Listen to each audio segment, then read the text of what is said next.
There was a message from Ron Zorg. This is from Frankfurt, not Switzerland. You get a message from Switzerland, right? One thing I found out about Ron Zorg, I've been going to Germany for about 4 years now, auditing people and working with some people there.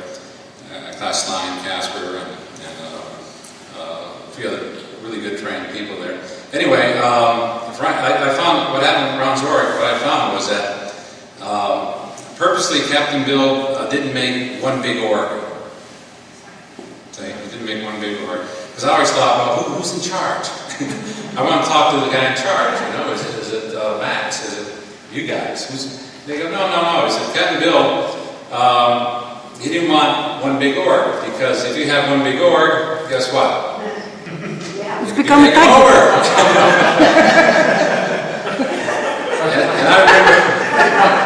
and I remember reading a bulletin on OTA. It says sooner or later every organization gets taken over by the shadow man, he called it. And that certainly is true in my experience. And so Captain Bill said, okay, so what we're going to do is, like, all you guys are going to be autonomous, every group. And there's about 6 groups out there. And they're all doing Captain Bill stuff, but they're all doing a lot of the basic LRH stuff, of course. And these are good people. And you should know these people.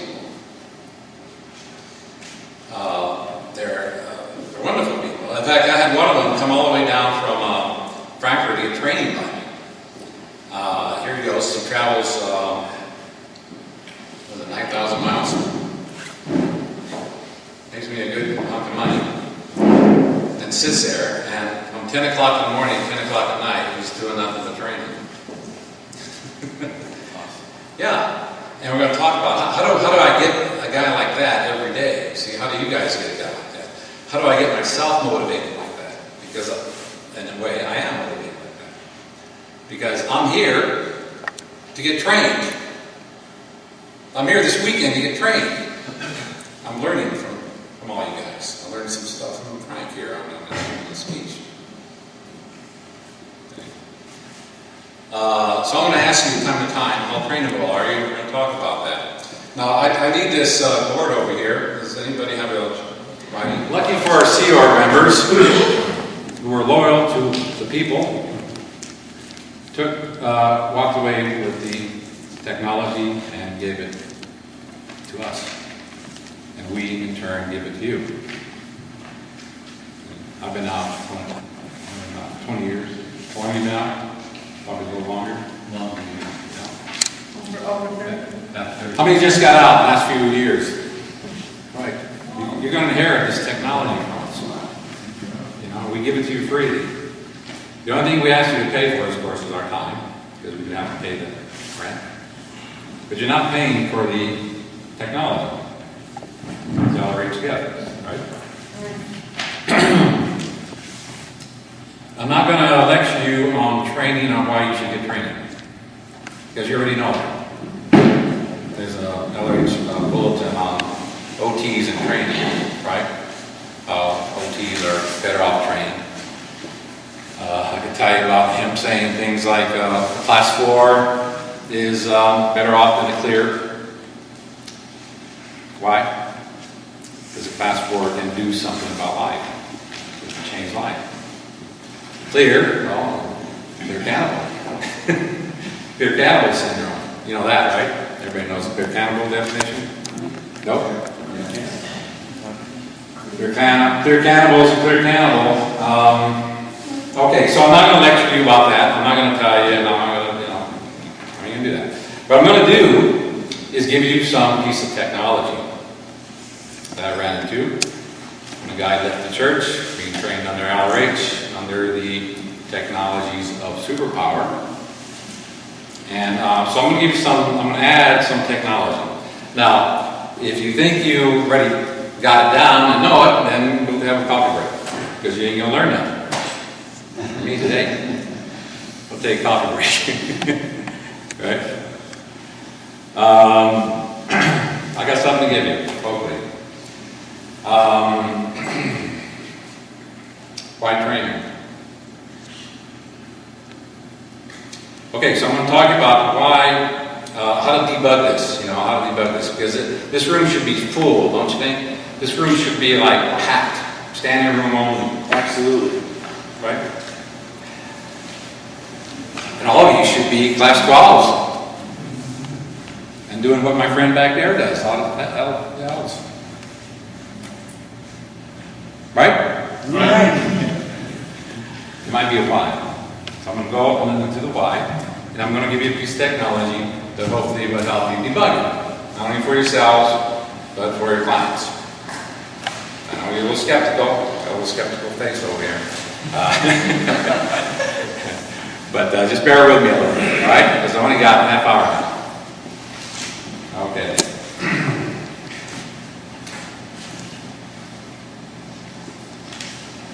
Okay, I'm going to go through the various factors why there's no training. Why there's no trained auditors. The church has a problem with this too, right? Yeah. The church is not producing class 8s or 12s anymore, right? Okay, so the first barrier, of course, as I mentioned, if one thinks they know it, then that's a big barrier right there. That's one non-student hat. Think you know it, and you learn nothing.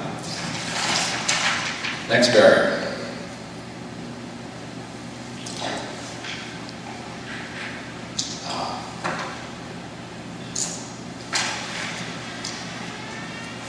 Be do have, everyone knows that, right?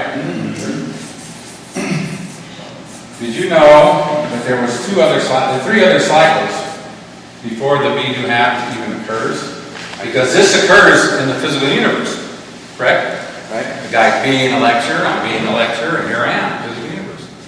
But before I decided to be a lecturer, I had to be willing to be a lecturer. Right? So will has something to do with it. It's not a superpower. Now, before I'm willing to stand up here, I gotta get a little excited about it. My emotional tone has to be a little high, right? It falls all down the tone. You fall asleep on it. So it has to be, the tone scale has something to do with it, right? But before I get my emotions up, I have to get the thought or an idea. You can be a lecturer. Then I got to get excited about it, and then I'm willing to do it, and here I am. What does this have to do with training? Something happened here, and people aren't willing to get trained. See, when I was on the briefing course, there was twice as many people as there are here. And we had a fight to get a picnic order because there were just no other chairs. I mean, we had to really get in there early. That's in the 70s. What happened to this willingness? What happened to the willingness? Why people aren't willing to get trained? Well, we get down to what's called the motivational scale.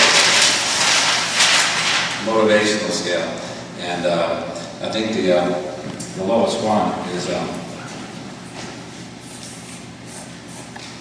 money. Right? Who knows this bar?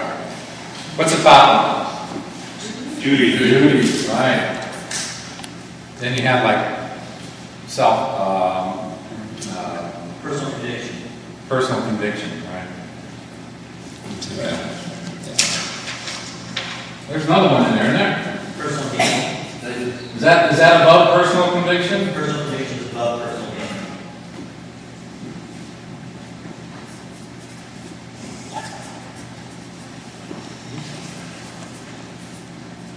Oh, I think the writing needs to be bigger.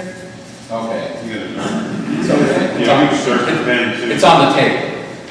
No, it's not. I need someone to write up here. Anybody want to write? Okay. I'm trying to speed it up here. Okay, so we got. There's one below money. There's one below money. Yeah. Don't you remember that? Okay. I don't think there's one below money. Right? Money's lower. Mary? This is an ass. What? What is it? And away from the light. It's against the light. Nothing can be Yeah, seen. that's much better. Is everything okay, Tata? Yeah, just away from the light from the window because nothing can be seen. It's okay. Is Yeah, that okay? it's all right. What is it, Les? Sex. Sex? Is that what it is?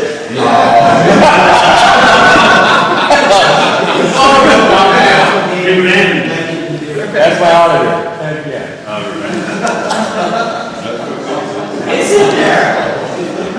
Okay, another factor, training. See, this is a putting this thing together or helping me out. It's a third dynamic activity, right?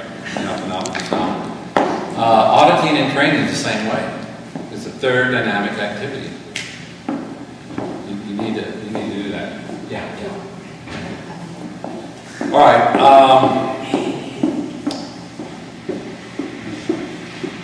So we're going to distinguish between opinion and fact, right?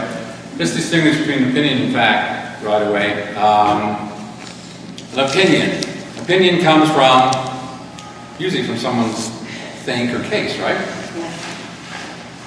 And facts usually comes from exact time, place, form, and event, which is truth, the definition of truth, right? So I'm going to try to give you some facts here, not just my opinion. Now I want to keep my opinion out of it, try to. But just try to give you some facts here. Okay, so the motivation. What do you think motivates? There used to be, when I first got in to do Scientology, my motivation was I wanted to go clear, personal gain, and then I had personal conviction, you know, of doing something. I mean, I grew up in the 60s, and we all wanted to do something for society or make a change, right? And I felt it was kind of like I was dutiful to do it. Now, I want to ask you a question. Is it okay? Does a person have a right to be aberrated? Freedom of choice. If they want to be. No, No, I get some no's. Why? Why not? It was a big question for me because it took me about a year or two to answer it for myself. But I realized that the answer for me, and you can look at this more yourself. And yeah, you're looking at self-determinism and all that. I looked at that, and I was going, as an auditor, I was going, this guy's aberrated. You know, it's like, should I handle this case right now? I mean, he's not up to this, but I'm going to have to handle this. This surf actor because he can't get in session. He can't even get grade 0 because he's got this big surf act, right? I handled it and then we got him on board. So to me, the answer was no, because his aberration affects all of his dynamics and all of your dynamics. You see that? Yeah. So does one have a duty? Become an auditor? Yes. Maybe. So look at this, right? So look at this. All right. Now, so when I got into this here. See. Now, somewhere along the line, all of a sudden it flipped. There was advertising coming out of the church. WISE, remember WISE? I mentioned WISE earlier. World Institute of International. I helped start that with a few other people. Scabbers was looking at this, seeing that we were becoming quite successful doing business consulting. I found myself on a high-riser of multi-million-dollar corporations in Japan, giving LRH lectures on admin. They love this stuff. See? What's going on? So people started putting together business consulting, and it was boom. And of course, the church tuned into it because they saw a lot of money, and they sold it as this. They told everybody you can make a lot of money if you do Scientology. Now, is that the purpose of Scientology? No.